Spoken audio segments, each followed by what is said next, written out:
So you just had your job interview. Now what? Stay tuned as I share job interview follow-up tips with you that will change your life.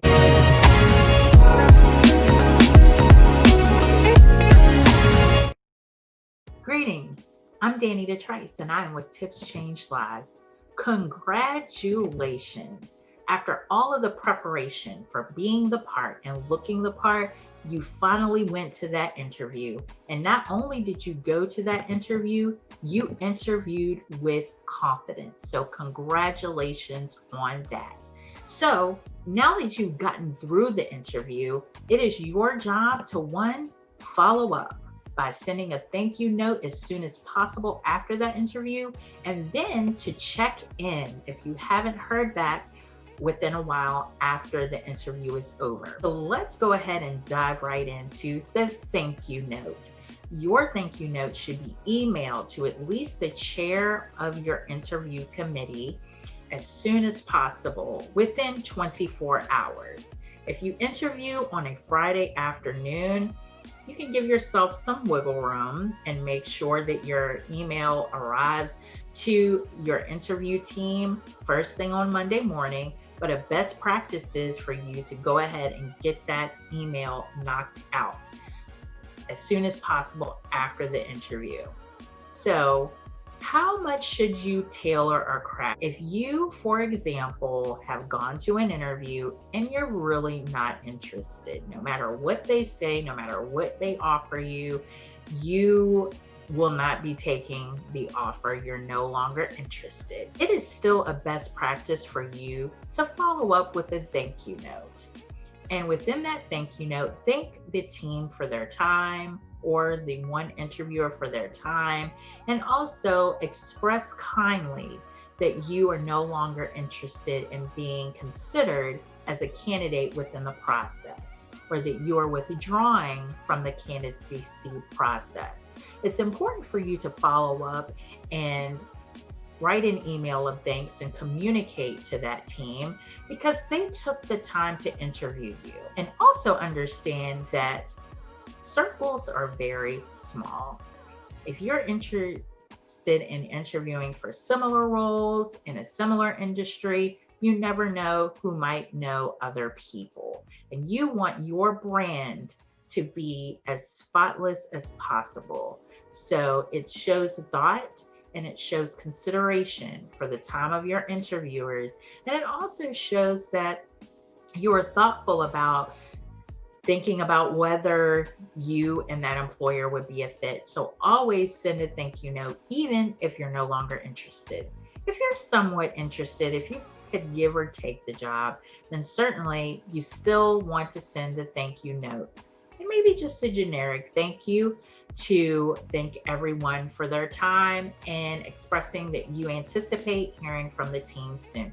Now, if you really, really, really want that job, then I would advise to get the contact information from everyone that you interviewed with on that particular day and send them individually an email of thanks, thanking them for their time, and also going just a tiny bit deeper into why you enjoyed your experience and what makes you so excited about the role.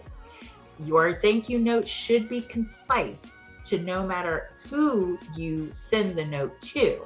However, you want to look back at your notes that you took during the interview and actually tailor that thank you to mention something that the team might have talked about during the time that you were in the office, and expressing that you feel that you meet those expectations and that you align with what it was that you were talking about, and then ask for the position. Tell them that it would be your honor or that you would be thrilled to join the team after having interviewed with them. So, 3 different instances, whether you want the job anymore or whether you are super excited about the job. Always make sure that you are positioning yourself as graciously as possible by saying thank you.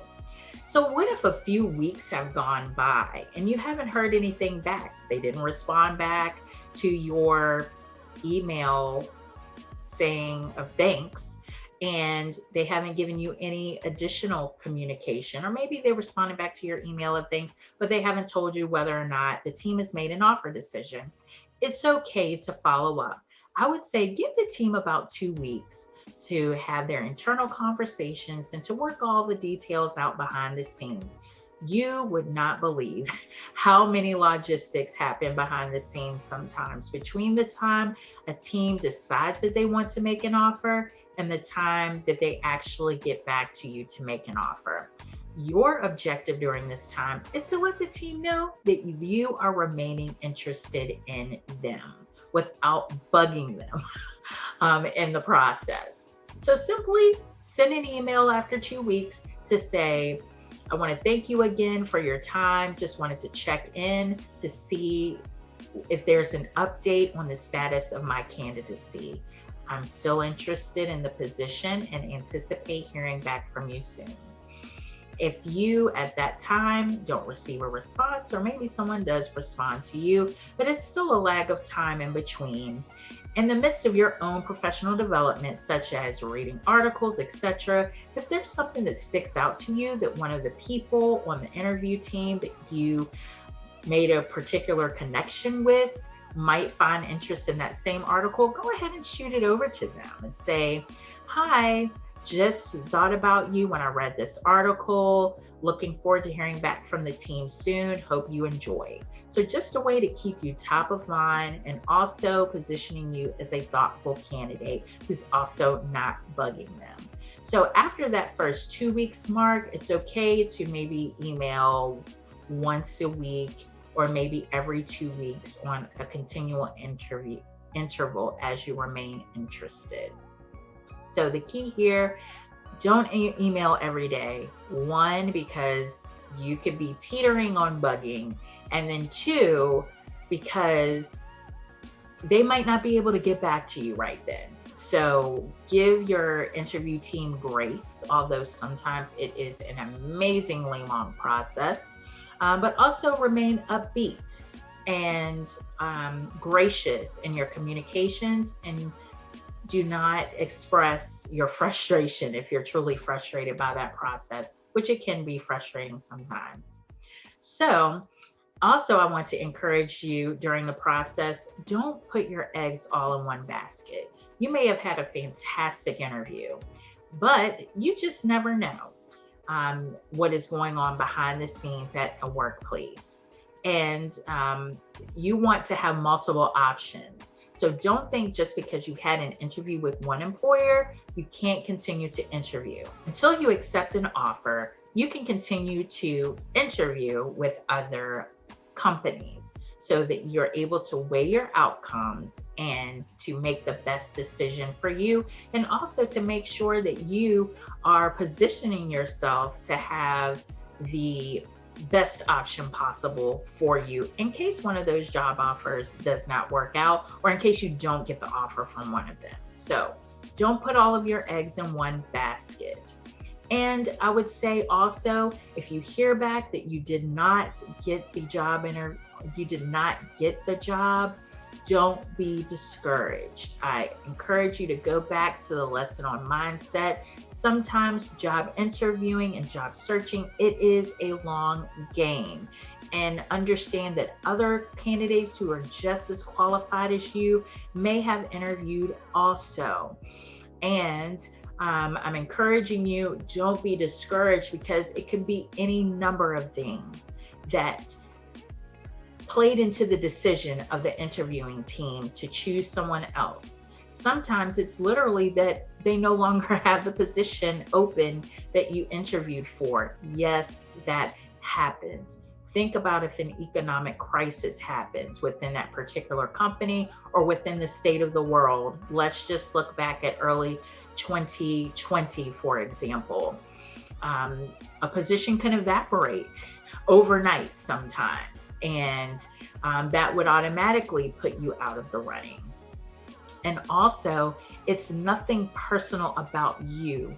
Sometimes you are a fantastic top candidate and you are so close between someone else, but it might have been a particular skill set that the other candidate has a little bit more experience with, or a fit with the team that really stuck out to them more. Not to say anything against you, but just at this particular moment in time, that candidate might have been a better match for them, which means that they weren't the best match for you at this time. And you will thank the God that you serve that that did not move forward for you at this particular time. All that being said, I'll go back to, again, don't leave your eggs all in one basket, because sometimes it doesn't work out the way that we want it to. But just know, if you keep repeating the process of being the part and preparing to be the part and preparing to show up to that interview in the most polished and professional and authentic way possible, and continuing to knock those interviews out of the park and learning from the areas that you notice yourself that you need additional improvement on, you will interview with a team who is a match for you, and you are a match for them. And they will be so eager and excited to bring you on board. And you will be equally excited to come on board and help them meet their needs. And you will add value to each other. So everyone out there interviewing and seeking a new career path, be encouraged. You have all the tools you need to show up being the part, to show up looking the part, and finally to follow up, to continuously let your prospective employer know that you are interested. Way to go. And let all of this series be a series of tips that will change your life.